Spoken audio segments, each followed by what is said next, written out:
Hello everyone, this is Dr. Shaheen. Today we are discussing on the subject cryptography and network security. The topic is secure hash algorithm. SHA was developed by National Institute of Standards and Technology, that is NIST, and published as a Federal Information Processing Standard FIPS 180 in 1993. A revised version was issued as FIPS 180-1 in 1995 and is generally referred to as SHA-1. This is specified in RFC 3174 and is based on hash function MD4. Then SHA-1 produces a hash value of 160 bits. In 2002, NIST produced a revised version of the standard FIPS 180-2 and that defined three new versions of SHA with hash value lengths of 256, 384 and 512 bits and known as SHA-256, SHA-384 and SHA-512. Now getting back to SHA-512 overview. The algorithm takes as input a message with a maximum length of less than 2 power 128 bits and produces an output of 512-bit message digest. So this is the various bits which is processing 1024 bits.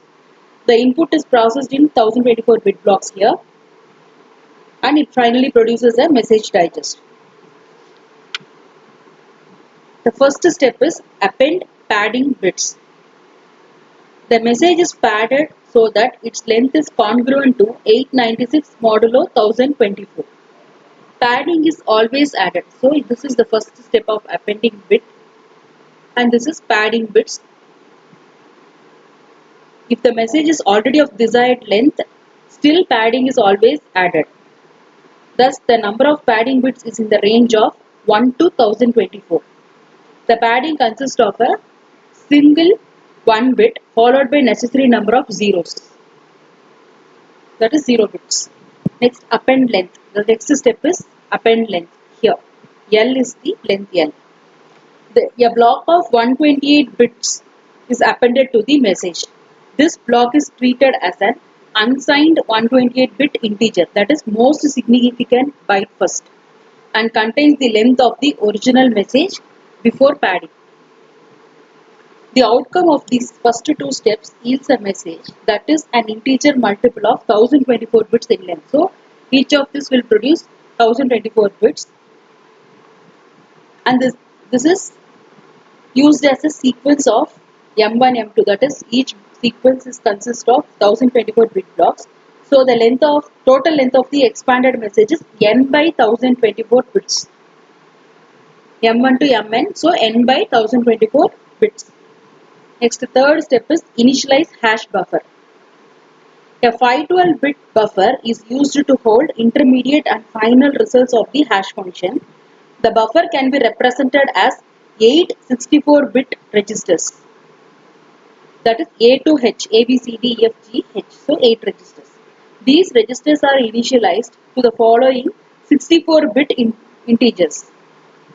So each of these will contain hexadecimal values. Each of this register A to H will contain hexadecimal value. These values are stored in big endian format, which is the MSB of a word. That is most significant byte of a word in the lower address leftmost byte position.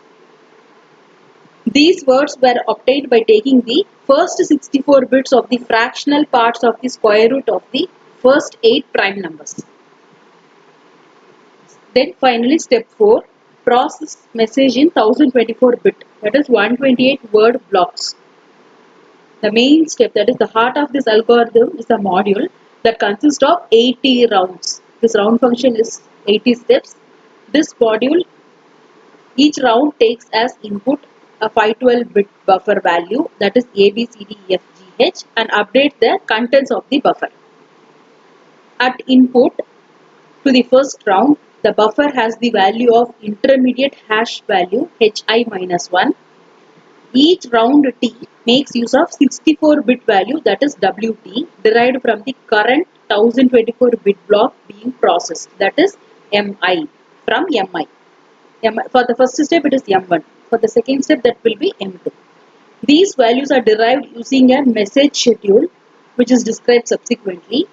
Each round also makes use of an additive constant KT.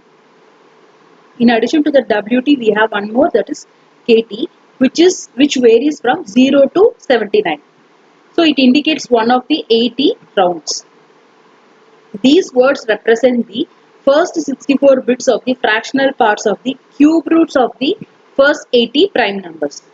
So WT was about square roots of first prime numbers. This is about, that is KT follows cube roots of the first 80 prime numbers. These constants provide a randomized set of 64-bit patterns which should eliminate any irregularities in the input data. So the output of the 80th round is added to the input of the first round, that is HI minus 1, to produce HI. The addition is done independently for each of the 8 words in the buffer with each of the corresponding words in HI minus 1 using addition modulo 2 power 64. Here. This is the addition module.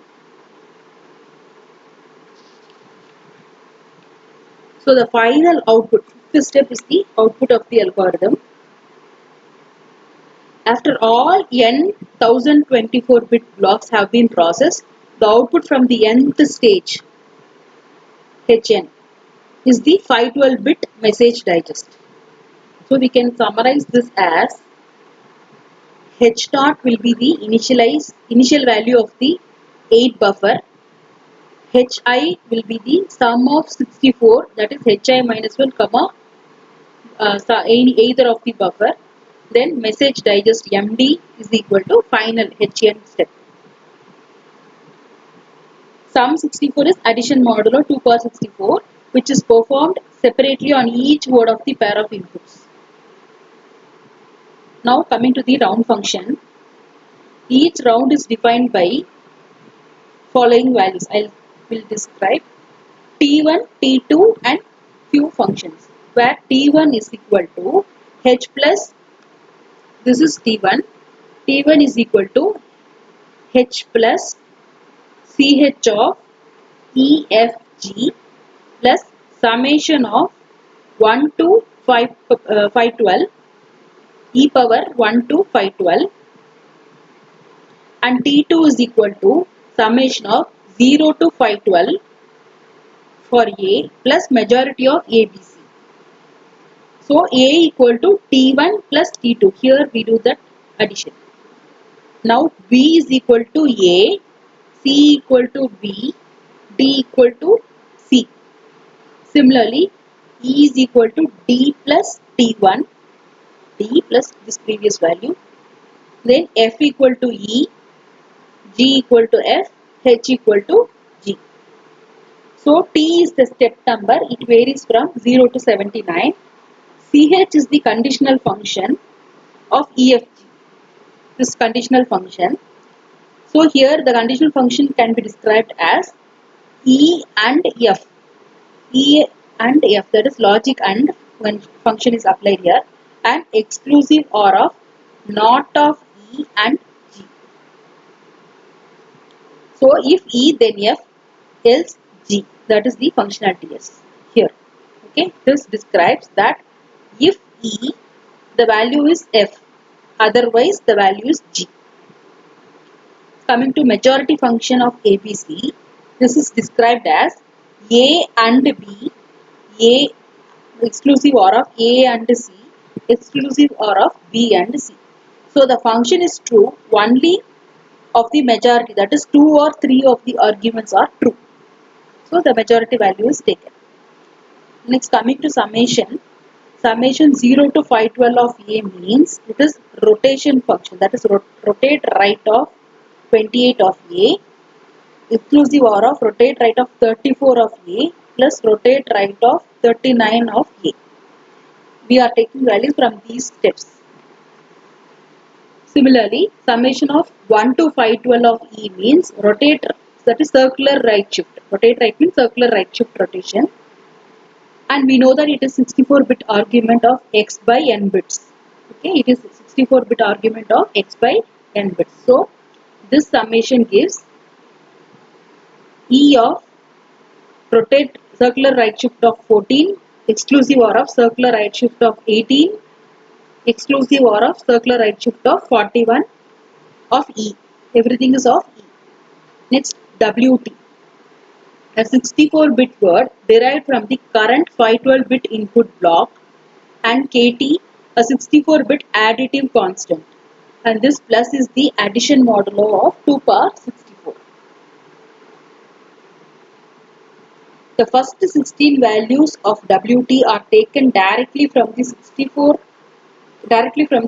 words of the current block. The remaining values are calculated as WT is equal to sigma 1 to 512 of WT minus 2 plus WT minus 7 plus sigma 0 to 512 of WT minus 15 plus WT minus 16. So this is also a circular right shift of 64-bit argument of x by n. So 0 to sigma function of 0 to 512 of x represents the circular right shift with 1, 8 and 7. Then sigma 1 to 512 of x represents circular right shift of 19 and exclusive OR of circular right shift of 61 of x with left shift of 6 for the 64-bit argument. Thereby with the padding by zeros on the right.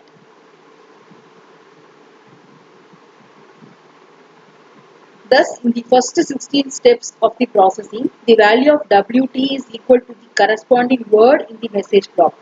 For the remaining 64 steps, the value of WT consists of circular left shift by 1 bit of the XR of 4 of the preceding values of WT, where 2 of those values subjected to shift and rotate operations. So this introduces a great deal of redundancy and interdependence into the message blocks that are compressed, which complicates the task of finding a different message block that maps the same compression function output. So this is the advantage of using SHA-1 or SHA algorithms. As we know that block cipher component, this calculation is somewhat similar to series of Feastel rounds, except that instead of dividing the block into 2 halves, it is divided into 5 pieces in SHA-1 and 8 pieces for SHA-512. So for every 80 rounds, this will be changed. The F function will be changed. The encrypted values, mapping, everything will changes. The swap pieces by moving each piece of the earlier one except the old value is always moved to the subsequent steps.